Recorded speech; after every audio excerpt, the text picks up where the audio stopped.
Agora vamos mudar de assunto, vamos falar sobre reforma tributária. Uma audiência pública realizada aqui na Lesp debateu esse tema, falou sobre os impactos também para o bolso do cidadão.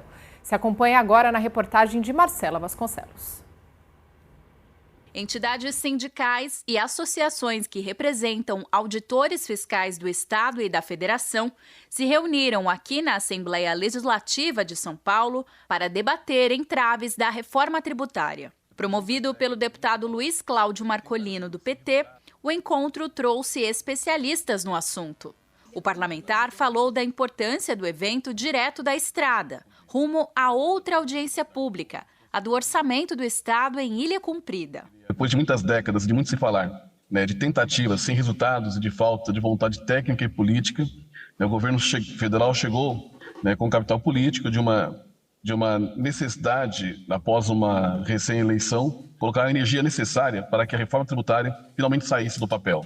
Não há como duvidar da importância da iniciativa, porque além de sabermos o custo histórico da nossa máquina pública, que é financiada pela alta carga tributária, ainda criamos outros custos da administração, da complexidade fiscal, que seguramente está entre as maiores do mundo.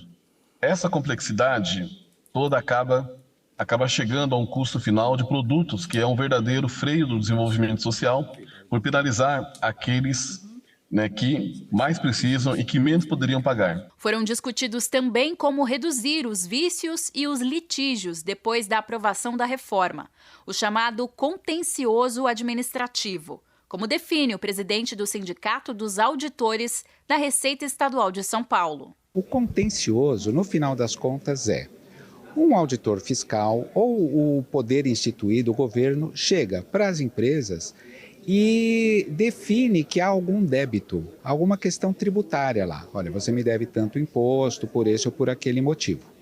O contribuinte, do lado de lá, pode olhar e falar: olha, eu tenho dúvidas em relação a isso, acho que você não tem razão, acho que a gente precisa discutir. Essa discussão entre o que o Estado acha que é devido e o que o contribuinte acha que é devido, esse é o contencioso. Essa é a discussão que se faz. A simplificação foi reforçada pelo presidente da Federação Nacional do Fisco Estadual e Distrital. A reforma tributária, em geral, simplificou todo o sistema tributário dos impostos sobre o consumo, apenas sobre o consumo. A renda e patrimônio não houve reforma alguma até o momento.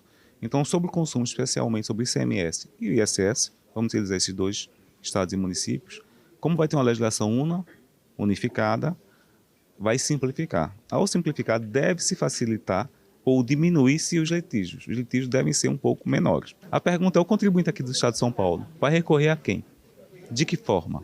Então, o nosso debate é na questão das leis complementares para que permita que os estados, os municípios mantenham o seu contencioso, a sua célula de julgamento, o seu órgão de julgamento administrativo tributário, para facilitar o acesso do contribuinte. Desde que foi aprovada, o Parlamento Paulista já realizou encontros para debater a reforma tributária, através das mudanças propostas e aguardadas há décadas. O deputado Donato, do PT, participou do evento e destacou pontos positivos da reforma, apesar do formato desigual do sistema tributário no Brasil. E o fato de você simplificar os impostos e ir para uma prática mais moderna, que a maioria dos países do mundo tem, com o conceito de IVA, certamente vai implicar, inclusive tem estudos, impactos no PIB positivos, do ponto de vista da simplificação desses impostos. É evidente que a reforma tributária é importante e tem avanços. Mas a grande questão do sistema tributário brasileiro é um sistema extremamente regressivo e a reforma pouco mexe nisso. E esse é o problema da justiça fiscal no país.